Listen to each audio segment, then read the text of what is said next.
You are watching Nimasa This Week, the authorized voice for the maritime sector. My name is Iretiola Doyle and you are welcome. Ship inspections are probably the most important function of Nimasa as a maritime administration and safety agency. Not just because international conventions demand that they take place, but it is also in the national interest of any maritime nation to observe the practice. Ship inspections, flag state or port state as the case demands, are carried out regularly on vessels within the Nigerian territorial waters. Recently, we had the unique opportunity of watching Nimasa at work. Our first report on the show this week is on ship inspections. It's prepared by Patrick Doyle and presented by Aniete Edet. That Nimasa is alive to its responsibilities and is up and doing is obvious, especially as it concerns flag and port state inspections. There is no gainsaying that Nigerian ports are by far the busiest ports in West Africa and attracts activities from all manner of vessels ranging from ocean-going container vessels to motor tanker vessels and fishing boats. All these vessels statutorily have to be regulated by the agency. Vessels registered in Nigeria that also dominate the cabotage trade undergo what is also known as flag state inspection. On the other hand, visiting vessels that are flagged by other national jurisdiction undergo what is referred to as port state inspections. We pose a question to the head of Maritime Safety and Seafarer Standards at Nimasa, Engineer Vincent Udoye, about which of the two inspections, flag state or port state, was more rigorous in practice. The port state administration is not less rigorous than the flag state. The surveyors are trained to look for certain things when they go on board to carry out their inspections, and these inspections are always done to make sure that the ship is operating in a safe and secure manner. Of course, being a Nigerian flagged vessel, we might have to also look at things like before registration, the initial condition of that vessel before we register it. We carry out what is called a condition survey on those vessels that are going to be registered under the Nigerian flag, because obviously we need them to meet certain standards if they are going to be under the Nigerian flag. As surveys and inspections are mandatory and are expected to continue for as long as a vessel is in use, we needed to know the frequency with which the inspections are expected to be carried out on vessels. Surveys are mandatory and they must take place at particular intervals because we need to issue them a certificate. For instance, if you have a ship and the surveyor needs to board from time to time to certify that the safety equipment are in good working condition, and they issue you a certificate for that, safety equipment certificate. They have to check your radio, okay? They have to check your construction, that the safety construction, this is done every 5 years. And of course, all of these things are done to ensure that this vessel continues to maintain high standards of safety and high standards of security throughout the life of this vessel. Given that surveying a vessel entails a wide range of parameters from structural integrity, electronic radio equipment efficiency, engineering issues, and certification, etc., one would imagine a survey would involve a battery of surveyors, each with a particular skill set to look into particular issues. We therefore asked the Assistant Director, Maritime Survey and Certification, Engineer Dominic Alim, how many people make up a survey team? Surveyors are highly trained people. Before you become a surveyor, you're already a marine professional to the highest level, and then you have undergone some training. Now on a ship, basically, we know, apart from the electronic and radio thing, we have surveyors who go specifically to survey the electronic equipment, that's the radio and communication. But beyond that, other surveyors are all supposed to be able to survey a ship. A professional qualified surveyor can go on a ship and is supposed to be able to survey the whole ship. Now, of course, everybody knows that on a ship we have mainly the mechanical side of it and then the navigation side of it. Well, that's where, if you have a navigation background, part of your training as a surveyor is to get used to all the equipment in the engine room that needs to be surveyed. What do you look out for and all that? Of course, if you also have an engineering background, then you have to also undertake. Part of the training is to know what to look at on a ship, so that you don't need to send more than 1 or 2 people to go and do the job. For one thing, it will be cheaper for the administration and for the ship, and also it will also be less, because it will be time saving, so that you don't need manpower. You don't waste so much manpower to go and do the same job when one person can be trained to do it. Another crucial aspect of a ship surveyor's responsibility is the welfare of the ship's crew. There are international conventions that demand that seafarers be treated in a particular way. Engineer Alim expatiates on the issue. Part of the surveyor's training is also to look out for the welfare of the crew. What is the accommodation like? Are they properly provided with water and food? Do they have enough sleeping? Do they rest enough? So a professionally trained surveyor is supposed to be able to know and assess these things. Of course, when there is any issue, he now reverts to the head office, which, because of the form of Nimasa, we have different departments. So different people can be called in now to take further action. But to just certify that the ship complies, a surveyor that goes on board is expected to be able to do all that. We had the very unique opportunity of going out with the Chief District Surveyor of the Western Zone of Nimasa, Captain Tajuddin Alao, on 2 inspection assignments, and this week we will be giving you highlights of the inspections. As we set out, Captain Alao sighted a fishing vessel that had only recently been reported hijacked and promptly ordered that the vessel, Lily 3, return to berth to answer some questions relating to the incident. Captain Alao first had a few words with the representatives of the owners of the vessel. We had a report that Cosmos 1 and 2 and Lily 3, they kidnapped the captain of those 3 ships. And then we had another report that they have been released to you people. So I sent Mr. Obey to come and investigate. Obey to come and investigate. Yes. And one of our assignments this morning is enforcement on the water, and a fishing boat is one of it. And then we now saw Lily 3. So it's part of our program to capture Lily 3 in this exercise. So I don't know who will tell us what really happened and what documents we need to see, what certificates you have on Lily 3 to make sure that the certificates are up to date. We later boarded the vessel and Captain Alao spoke with the vessel's master. The skipper that was abducted is standing in front of me, Mr. Henry Jumbai. And how long were you abducted for?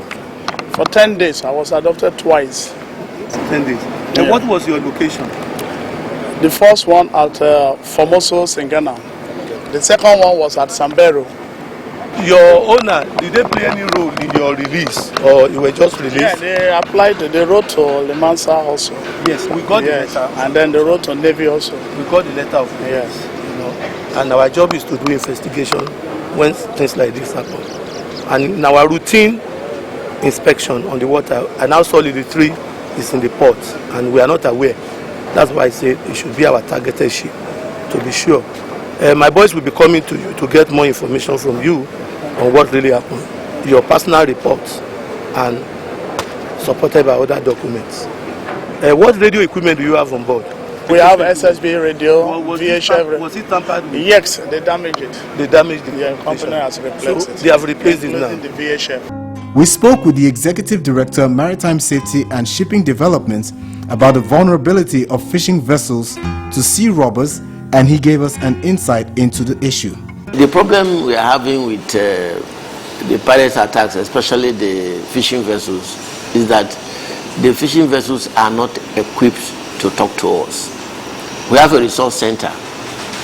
When there's a vessel is under attack, some of them are equipped with AIS, that is automatic identification system.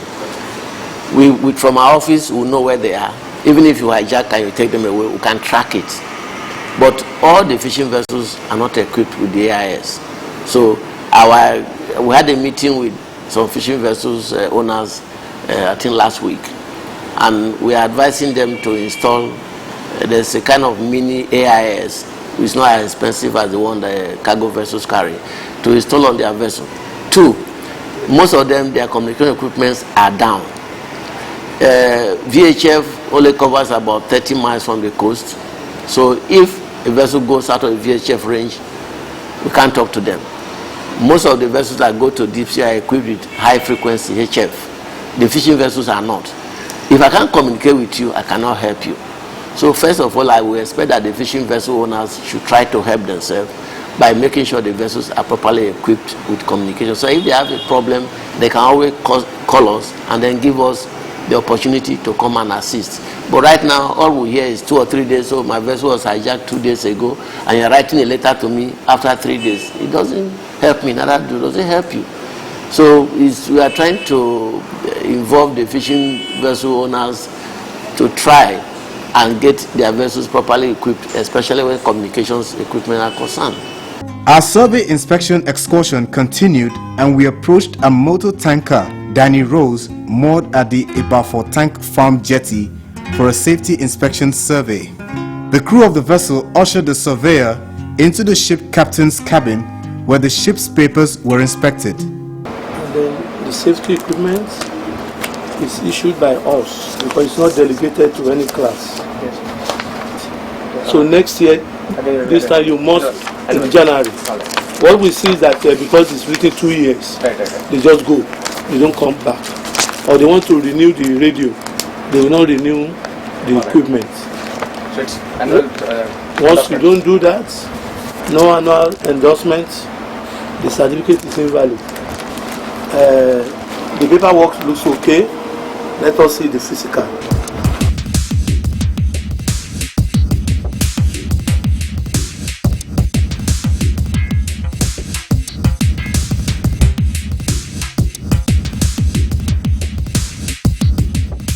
The master of the vessel, Captain Mandeep Sharma, expressed his satisfaction with Nimasa's style of operation and also told us the importance of inspections. To keep the ship up to date, following the rules and regulations, the latest regulations, they need to keep a check on this. So different countries, they have met together, they had come together and they had decided that okay, we will have the port state control inspections of ships, where the other states have the authority to come and inspect the ship, and that way we can keep the ship following the rules and regulations, the international regulations. This is what it is for, the port state control inspections.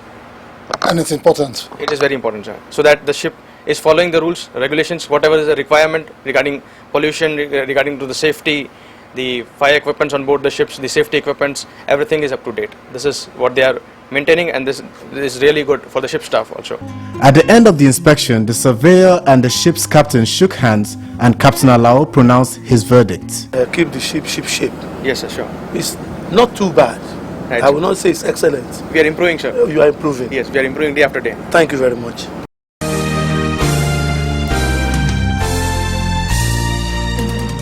Most coastal and riverine communities within Nigeria depend quite a bit on power-driven small crafts for the movement of people and goods. As a responsible agency, Nimasa has a role to play in their operations. Our next report is all about how Nimasa goes about regulating the operations of these small crafts. Once again, this report is prepared by Patrick Doyle and presented by Anieti Edit. Unknown to many, Nimasa's regulatory function extends to what is termed power-driven small crafts in maritime circles. These crafts dominate marine transport activities within the creeks and shallow waters of Lagos and Niger Delta. Captain Tajuddin Alao, the Chief District Surveyor for the Western Zone of Nimasa, enlightened us on the licensing regime for these small crafts. As we call them PDSC. They are governed by the regulation, PDSC regulation. 1, all boats that are classified as PDSC by law, they are propelled by outboard engine less than 35 horsepower. But because of our terrain, in practice, we've increased this to 85 horsepower. So that because nobody makes small engine boost anymore. It is mandatory for the boats to be surveyed annually, it is also mandatory for the operator to be licensed. They must carry certificates of competency to operate those boats. And it covers all federal inland waters. That means it covers all Nigerian waters. You know, once you have the certificate or the boat is surveyed in Lagos, it can move to anywhere in Nigeria. That is the regulation governing. The fact that a vast number of Nigerians depend on these small crafts for movement of persons and goods in the Niger Delta and other coastal communities demand that the crafts be properly certified for operations. We asked Captain Alao what the essential elements of surveying such crafts are. You inspect the operator's license, the person who is driving. You inspect the number of passengers the boat is supposed to carry, the equipment that are supposed to be inside the boat, and the material that the boat is supposed to be made of. It must be a buoyant materials. The boat must have paddle. The engine, whether it is one or two, must be functional. There must be container for waste, so that there will be no pollution, especially oily waste.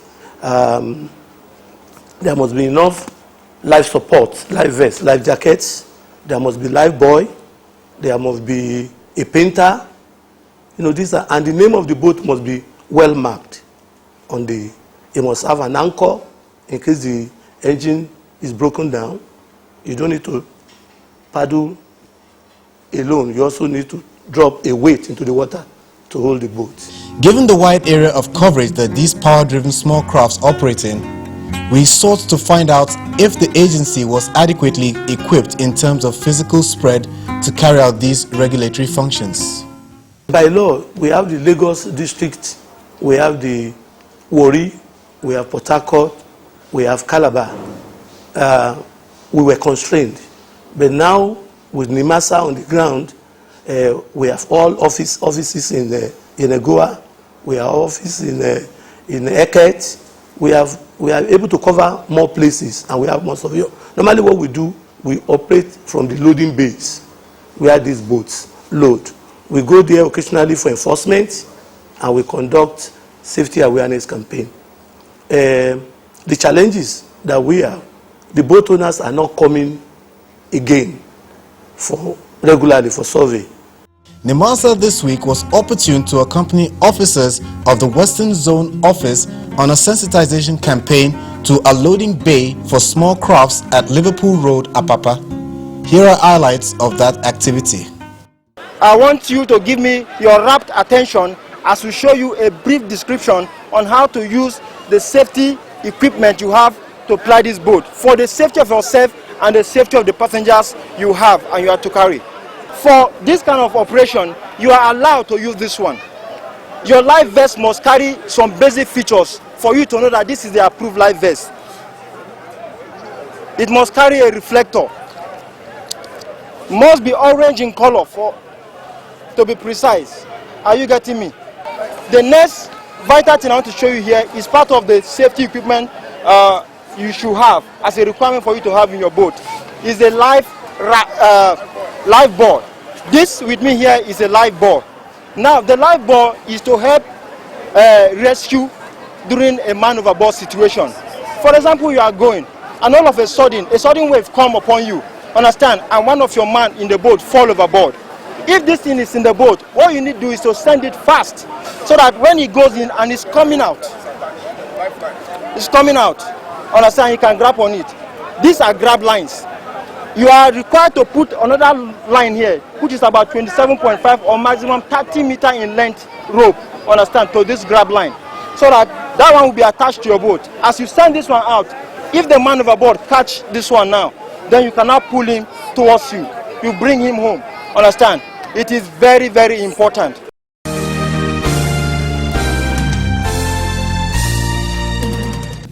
Now, after 24 years of meritorious service to Nimasa, one of the well-respected departmental directors recently voluntarily called it quits. Staff of his department put together a modest ceremony to send him forth. Up next is that story by our reporter, Amanda Ackman.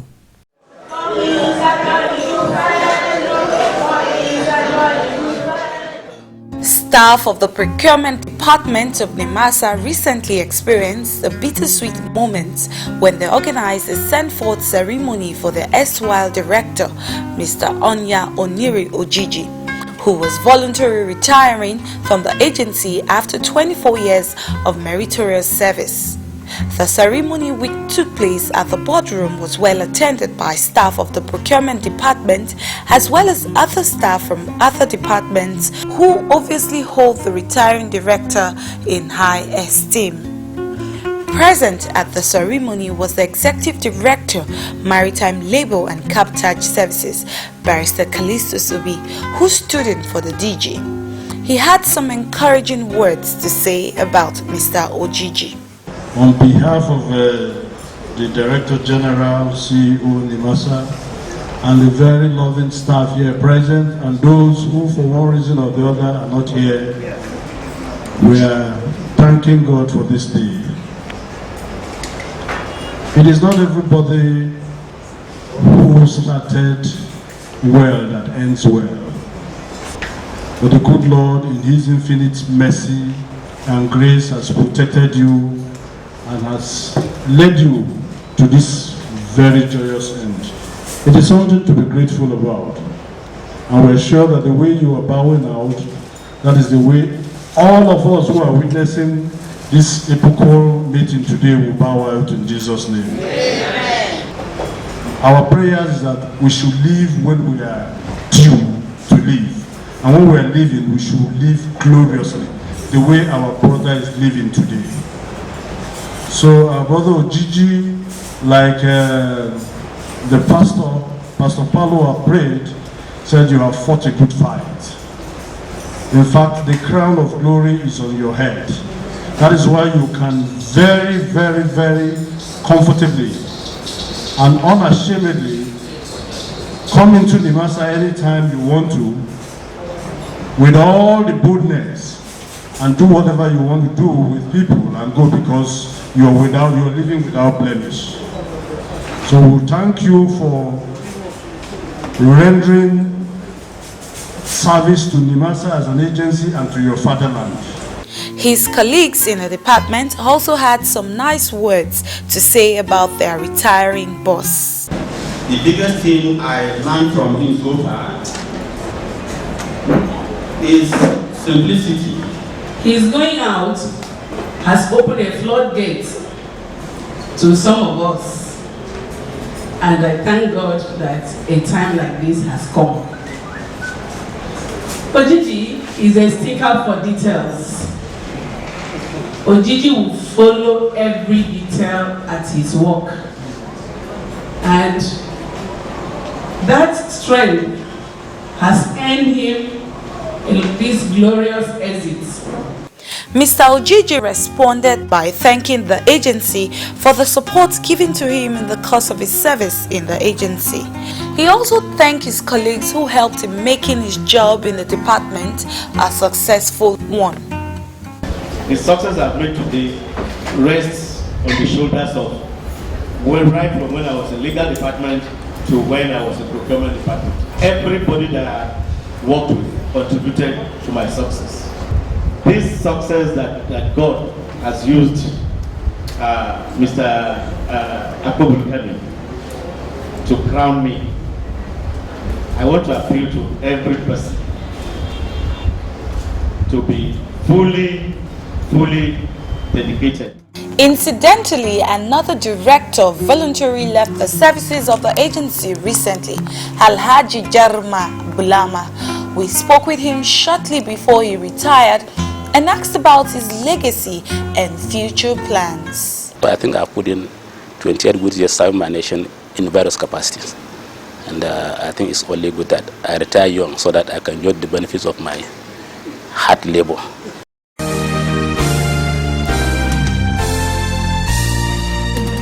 Now that is our show for this week. As always, we hope we kept you educated and informed. Now please don't forget, Nimasa This Week is an interactive show. We want to hear your thoughts, your views, and even your criticisms. All you need to do is send those emails to the current address showing on your screen. I'm going to be here next week, same time, same station. Until then, I'm wishing you smooth sailing and bon voyage.